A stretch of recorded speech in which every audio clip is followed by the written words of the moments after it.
Hello everyone, welcome to Chapter 2, Culture and Human Nature.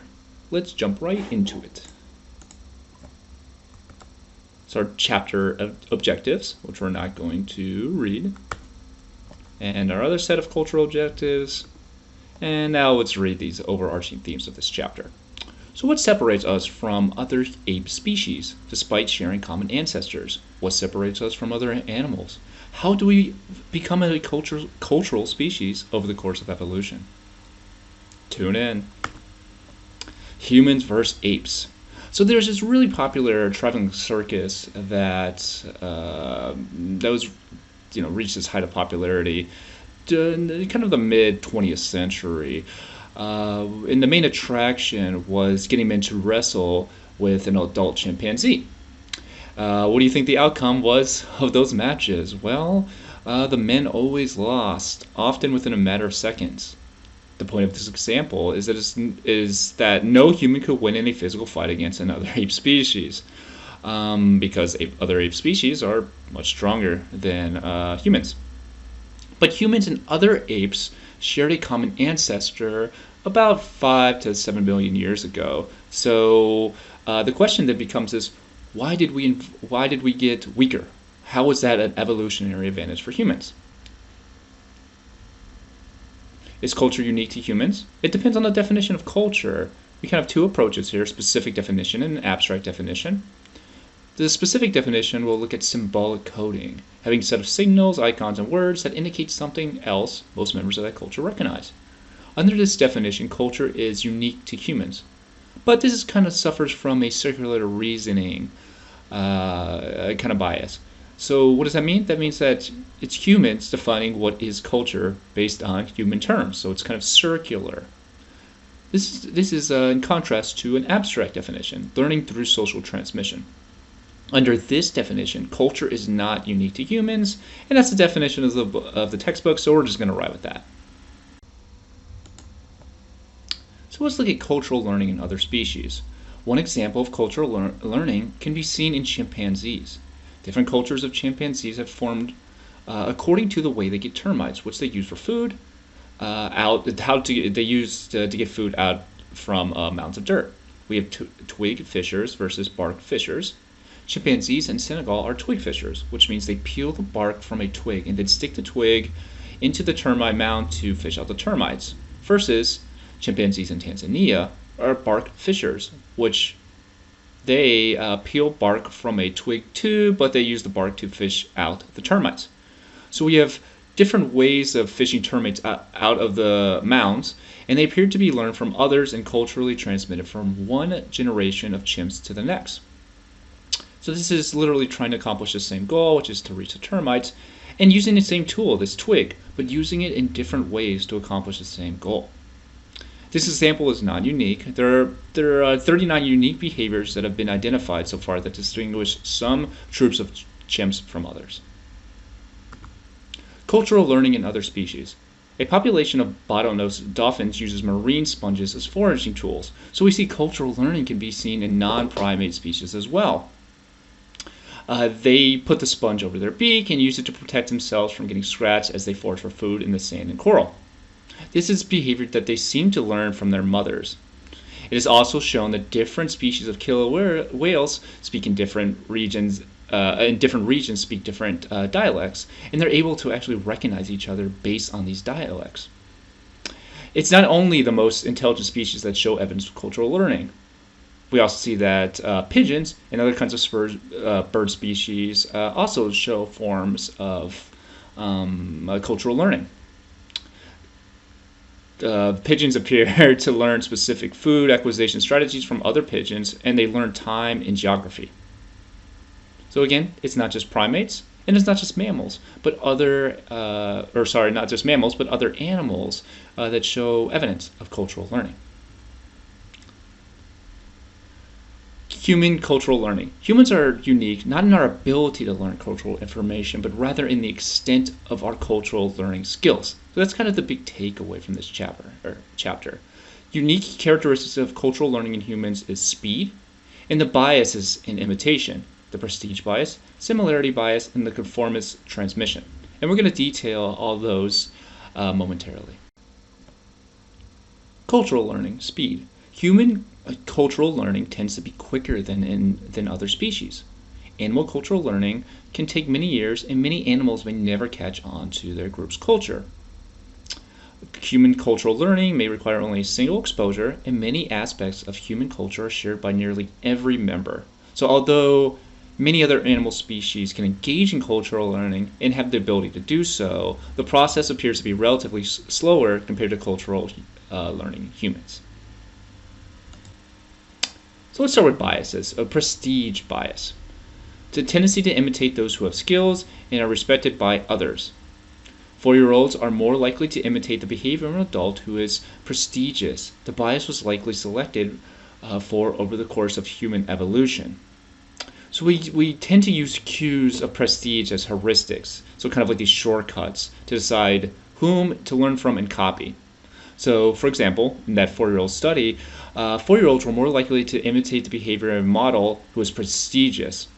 When children saw two adult models making different decisions, such as choosing which food to eat or which toy to play with, they were more likely to imitate the adult that seemed to get more attention from bystanders. So that's one way that children were able to identify who was prestigious. They don't have as much experience in our culture, but one way that they were able to kind of use a little quick shorthand to establish who was more prestigious was for researchers to make some adults provide more attention to one of the adult actors in this study.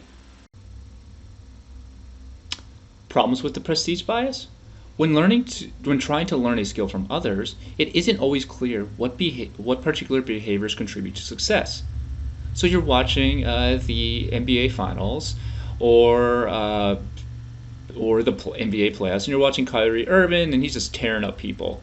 Well, the question is, why is Kyrie Irving good at basketball? All we know is from watching his behavior on the court. You can watch interviews, but for example, we're watching him on the court. So why is he good? But say you actually did watch some interviews, and you found out, oh, he loves flat earth theory, or at one time did. Is that why Kyrie Irving is good? Or is it because of his diet, his exercise, etc.? We don't know. So that is kind of a limitation in why these biases have strengths and weaknesses. On the one hand, they allow us to identify prestigious members within our culture and try and copy them. On the other hand, we don't know why they're good, and we don't know what particular behaviors and thoughts and beliefs we should copy from that prestigious person. It could lead to the copying of bad behaviors due to general imitating mechanism. However, it should still be a useful strategy in cultural learning over time. So the argument is that over time, a culture will filter out the most nonsensical ideas, and the best ideas will be copied over time. This is an imitation similarity bias, tendency to imitate people who are similar to ourselves. So, for example, young children are more likely to imitate people who are similar to them in gender, ethnicity, and language or accent. It reveals a motivation to demonstrate group identity. This is kind of straightforward here, but children will look for people like them around them because they're trying to find an appropriate model to learn from, to absorb that cultural information, to socialize within their environment. And just one short-handed way to do that is by identity, kind of things that are easily identifiable in a person, so gender, ethnicity, language, accent, etc. And that kind of reveals kind of this species-specific need to identify yourself in a group and to develop your own identity within a group. And finally, conformist transmission. Tendency to imitate those who are engaging in behaviors that seem common or popular. So, for example, taking off your shoes at a house party because you see that most people have done so. So you enter a new house, say you're in a different culture, and you're not sure what the etiquette is for taking your shoes off or where to put your shoes after doing so. And you kind of just look around and you see, okay, every single shoe is on the shoe rack, so I guess I'll put it there. Another example would be going to a new restaurant, and say it's a type of food that you've never had before, and you have no idea, you can't even read the menu, it's a different language, so you're looking around and you see everybody's ordering one particular dish, so then you ask for that dish because it seems common and it's popular. This tendency is most prevalent when a task is difficult, when people lack confidence in their own abilities, and when there are many options to choose from. So kind of those back to that menu example, a ton of different items. They lack confidence in your own ability to make the correct decision, and it's difficult. Cultural learning, cognitive foundations. Human cultural learning rests on key cognitive capacities. 1. Mentalizing and perspective taking. 2. Language. And 3. Motivation to share experiences and goals. Let's look at mentalizing. It's defined as the interest in the mental states or intentions, goals, strategies, and preferences of others. One example is theory of mind, which is kind of typically thought as trying to understand the intentions, the behavior, the reasoning behind someone you're interacting with. That's evident in infants, and it develops similarly across cultures, human cultures, I should say. It's found in many non-human primates, but is less developed than in humans, has consequences for cultural learning. So mentalizing abilities are found in many non-human primate species. However, their abilities often fall short of human capacities, even in our most close relatives such as chimpanzees. This suggests that this mentalizing ability was important for our enhanced ability to culturally learn. Two types of learning: imitative learning and emulative learning. The first is the learner internalizes model goals and behavioral strategies. It's used by humans. Learners over-imitate models. Focuses on fulfilling the model's goal, requires mentalizing. So kind of going back to that mentalizing definition, trying to understand the perspective of others, the goals of others, their intentions. So humans use this more than other ape species. So that means we will over-imitate things. So if a human is, you show a child a box that they have to open, and we'll show an example of this shortly. And before opening that box, you do a handstand, you're doing a little tumble, you throw in some Britney Spears, and then you open the box. A child will think, oh, all those things are required to open that box for some reason. I don't know why, but that's part of the opening the box process, because it's trying to achieve some goal beyond opening that box. If they wanted to just open the box, they would just open it. But that extra information at a species level for humans, we interpret that as valuable information to our culture. This is versus emulative learning, which is the learner focused on environmental events involved, such as how an object affects the environment, used by chimpanzees and other primates. Attempts by learners to figure things out themselves after they get ideas from others does not require mentalizing or exactly imitating a model's strategy. So what they're focused on is not your intentions, your goals, whatever this cultural learning is, those extra cultural learning that humans seek to acquire. What they are doing is literally trying to see how that object affects the environment. So how can this stick open this box? And that is my goal.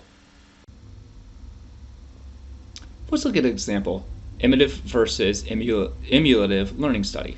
In this study, 2-year-old children and chimpanzees were shown a model retrieving a desired object by using a rake in one of two ways.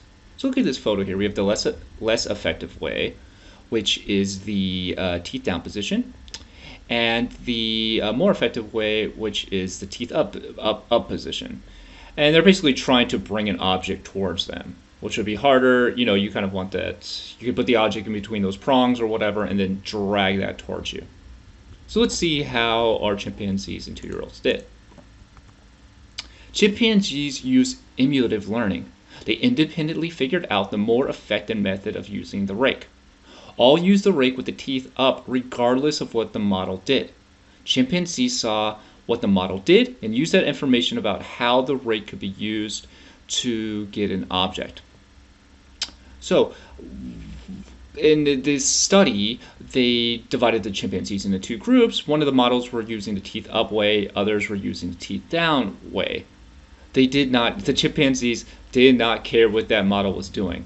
They saw that this rake here can be used because it's an object to acquire whatever they wanted, a banana, apple, whatever.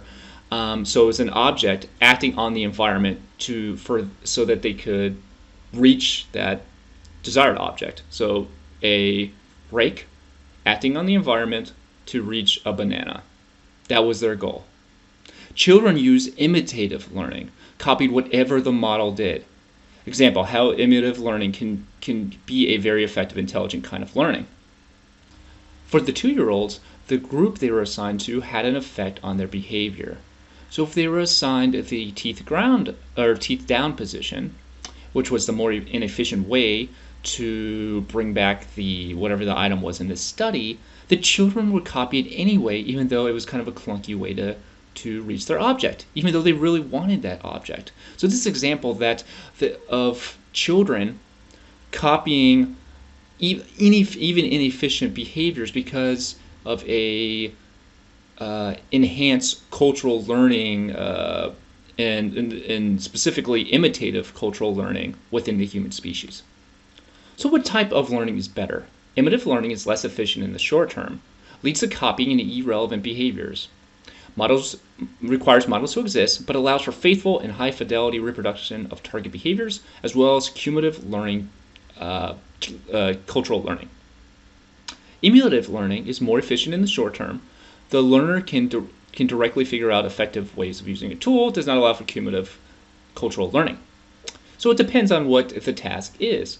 In this little rake example, imitative learning was better because it's just a short-term decision, and you don't have to figure out why or even care why a model is, or another chimp in that example is using the rake in the way that he or she did. You don't care.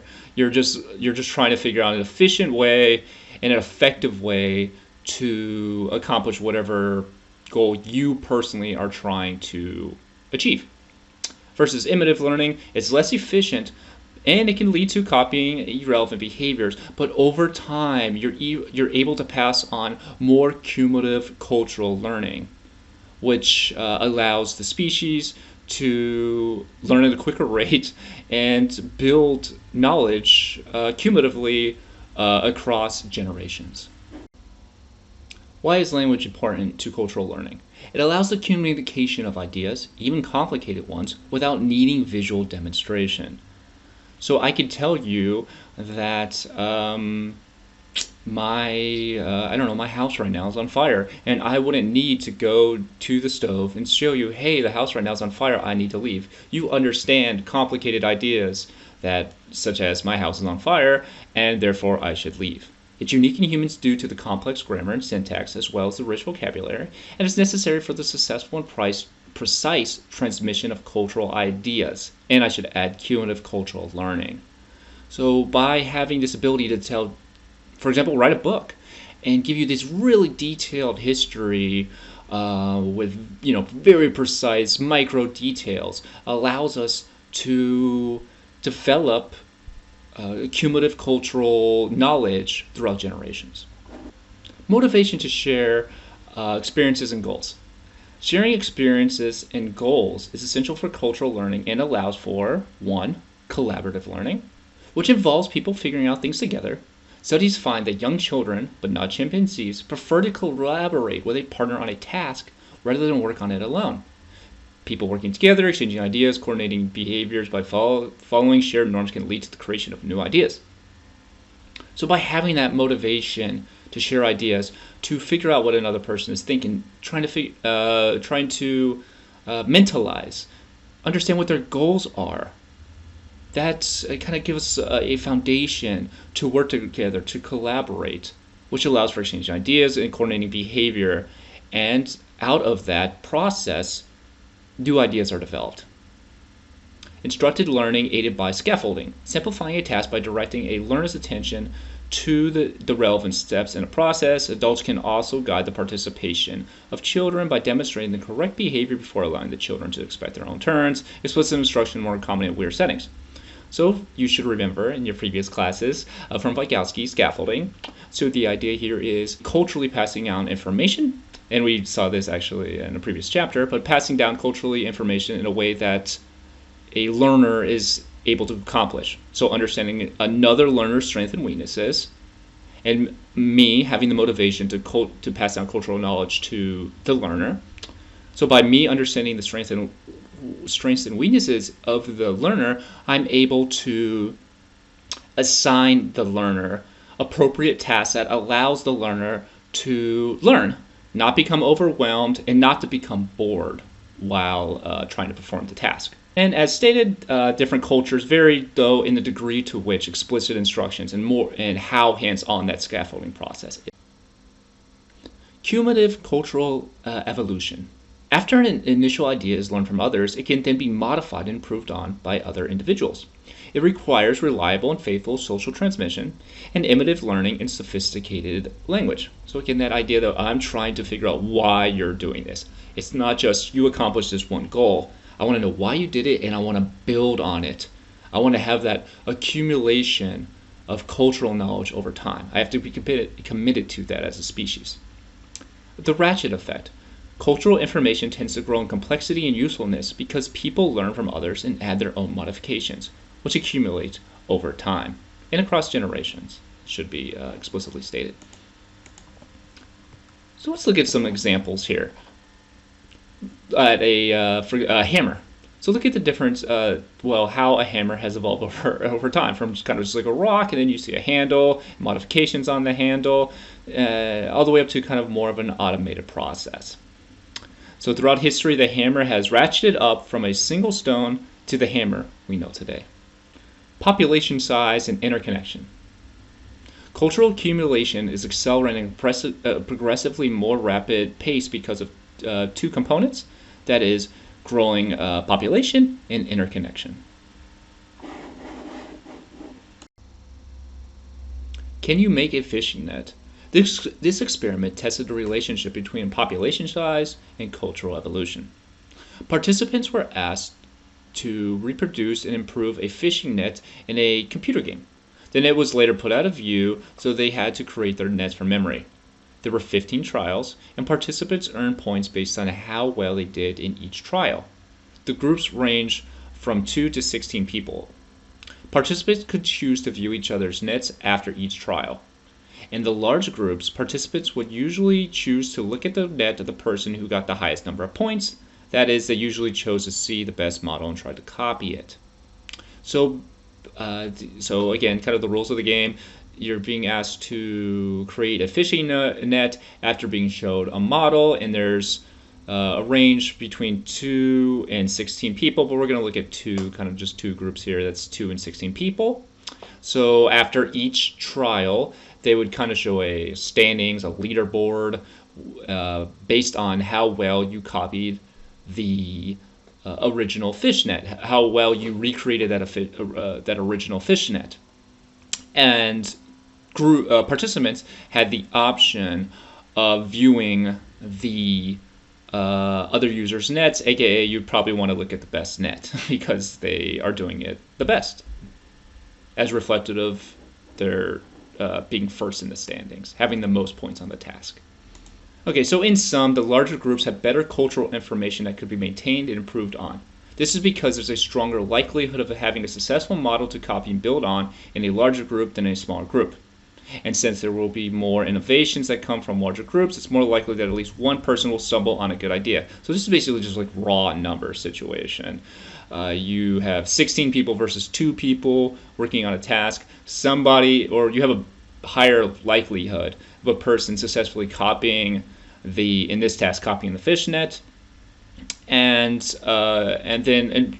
because of that initial copy, because you have basically 16 bites at the apple, 16 attempts to build that fishnet versus 2, that two-person group, you then have a higher likelihood of getting it more correct, a closer exact copy at the first trial, for example, but it also allows 16 more attempts to build upon that original best replica after and that occurs, in this task across 15 trials. So you're just really just getting kind of more bites at the apple.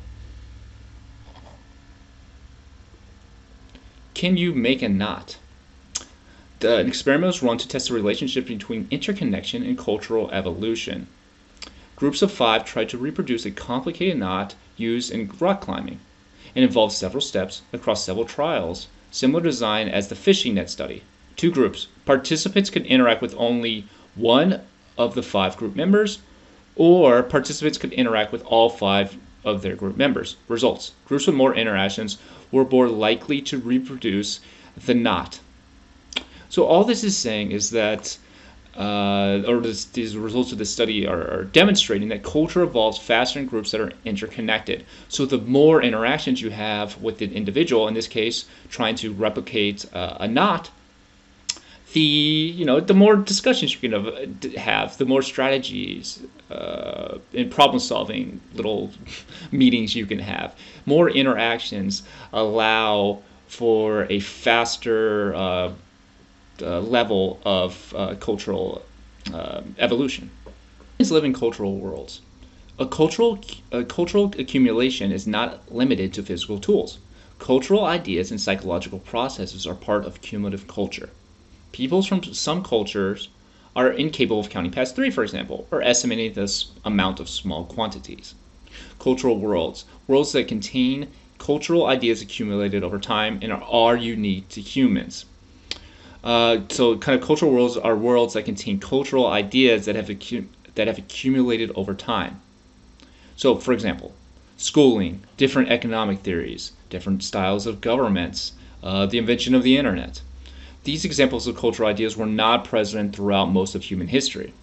They were not possible unless humans were able to understand a model's intentions, mimic them faithfully, and then build on them to allow for cultural evolution. The human brain. The human brain has a large encephalization quotient, that is EQ. And that's basically the equation here is that the brain weight of animal divided by the predicted weight compared to animals of the same size. So you're basically trying to calculate how large the brain of a particular species is compared to other species. The human brain is roughly 4.6, which our brains are 4.6 times larger than would be expected given our size. It's the largest quotient of any mammal except for the shrew. This allows for the cognitive resources for complex mental capabilities that are necessary for cumulative cultural learning, but at a cost. So this kind of goes back to that original 2 slides. Why did humans sacrifice strength? And what did they get in return? Well, what did they get in return? A large human brain, as just outlined. But what is the cost of the human brain? Such a large brain has an immense energetic cost. The human brain consumes 16% of all basal metabolism, yet only accounts for 2% of body weight. Requires as much energy when it's focused on something as it does when daydreaming. So just because you're sleeping or daydreaming does not mean your brain is not using an immense amount of energy. By comparison, in many other animals, their brains only use 1 to 3% of their basal metabolism. So returning to that humans versus chimpanzee point, the human EQ is almost twice that of chimpanzees, which are our closest genetic relatives. Human bodies needed to change to accommodate the increased energetic demands of their larger brains, which resulted in a decreased muscle mass and smaller digestive tracts, which was aided by the invention of cooking. Gene cultural coevolution. Genetically involved skills can lead to cultural changes, which continues to evolve over time and shape the evolution of genes. So it's kind of gene-cultural interaction. We've heard of gene-person interaction in your other courses, but here, genes leading to specific cultural changes, and those cultural changes leading to particular behaviors, such as cooking, which affects our evolution of genes. Cooking accommodates our smaller digestive tract because we can extract more nutrients and spend less time eating and digesting if we cook our food. So cooking is an example of gene cultural coevolution because cooking contributed to the evolution of our genes over time. It allowed us to have smaller digestive tracts, but still being able to extract key nutrients to provide energy to our relatively large, for our species, brains. There's a negative correlation between the number of hours available for feeding on raw foods and the number of neurons a mammal can develop. And as I said, culture/cooking contributes to the evolution of our genes. And just to add to that, it allows for flexibility, and that's another big aspect that separates humans from other great ape species, is that we have a higher ability to be flexible in our behaviors when presented with new and challenging environments. The social brain hypothesis. The great cognitive demands of social livings led to the evolution of primate brains, which became larger. Intense complexity of primate social worlds and involved power hierarchy involving conflict, cooperation, nepotism, and reciprocity led to a need to successfully navigate complex relationships. More socially adept primates attracted more mates, accrued more resources, and protected their offspring better. The idea here is that as our species developed, evolutionarily, I should say, we began to live in more complex, larger groups, and that social complexity led to and contributed to the evolution of our larger prefrontal cortex, for example. So the prefrontal cortex, so our cultural actions contributed to a genetic change in our genotype, which resulted in larger prefrontal cortex that allowed us to interact in more complex social ways, and etc. And then all of a sudden we're building on each other. Well, evolutionarily, that would suggest that what was most adaptive, what was most likely to pass on those genes and survive as a species, was the ability to work with others, to accrue more resources and protect their offspring better. So you're able to work with others in a cooperative way to kind of protect the tribe, which allows you to survive, especially in times of conflict or maybe nepotism within a tribe or etc. So kind of these group social dynamics contributing to changes in the genotype and our neurological development. We kind of talked about some evolutionary theoretical accounts for the social brain hypothesis. But let's look at more empirical data. The neocortex is the outermost layer of the brain and is involved in higher brain functions such as sensory perception, motor control, and conscious thought. The neocortex is basically measuring the size of the neocortex area relative to the rest of the brain. And you can see kind of the equation here. The neocortex ratio equals the volume of the neocortex divided by the volume of the brain.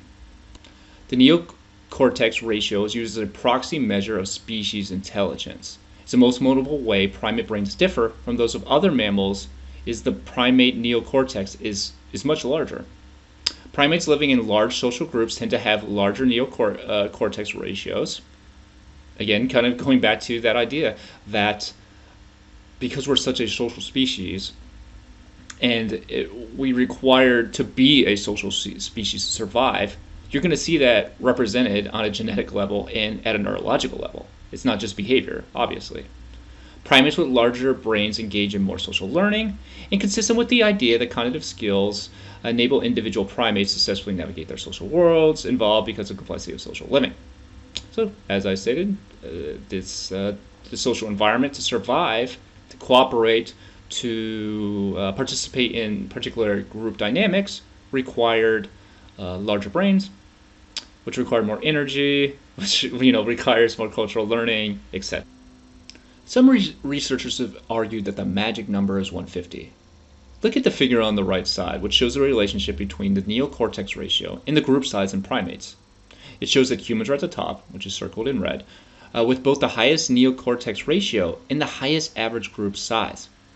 This research suggests that humans should have the capacity to effectively keep track of approximately 150 relationships, so human ancestral populations should have been about 150 people.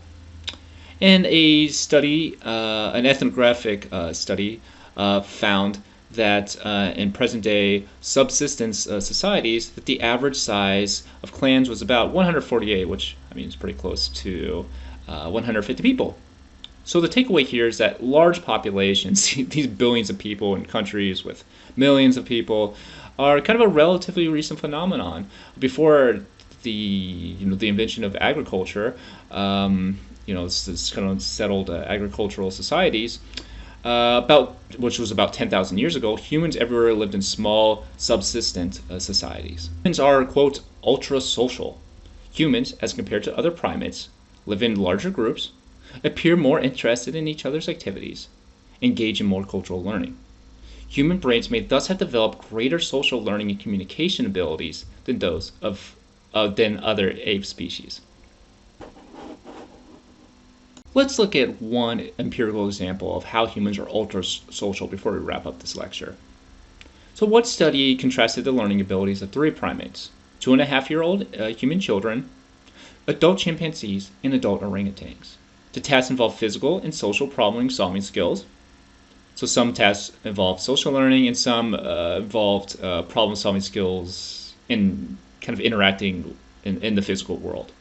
So in the physical task, participants were presented with a desired object that was unavailable to them unless they could figure out a way of acquiring it with the tools at hand. The social task also required the retrieval of a desired object from an apparatus, but in this case, the participants first observed a model solve the problem. They could only solve the task if they did the same behaviors that were performed by the model, aka social learning. So kind of similar to what we saw before with the rake task. Children aged 2.5 years of age were only about as adept as chimpanzees and orangutans in manipulating a physical environment to solve problems, so pretty even across the three species of apes. But 2.5-year-olds were better at using social learning to solve problems. So it goes back to that the differences in learning style, that imitative learning, I should say, that allows humans the capacity to copy and imitate a model learning behavior. At times, as we saw, it can lead to over-imitation, and there are limitations to it, but overall, it leads to more success when copying a behavior. Understanding the goals and intentions of a model is most important. Humans are distinctive in that they engage in so much social learning. Being able to learn skills from observing others is a key reason behind the evolution of our relatively large brains. The ability to engage in cultural learning itself was a selective force that has shaped human evolution since humans last shared common ancestor with other primates. Those of our ancestors who were best able to engage in cultural learning were the ones most likely to have surviving offsprings. So because we are so ultra-social, we, as a species, to survive, individuals, I should say, our, great ancestors, they were more likely to pass on their genes if they were able to participate in this growing and ever increasing social world. So summary, and that's it. I'm not going to go into the summary. So thanks everyone for watching this week. I hope you have a great week, and I'll see you next week. Thanks a lot.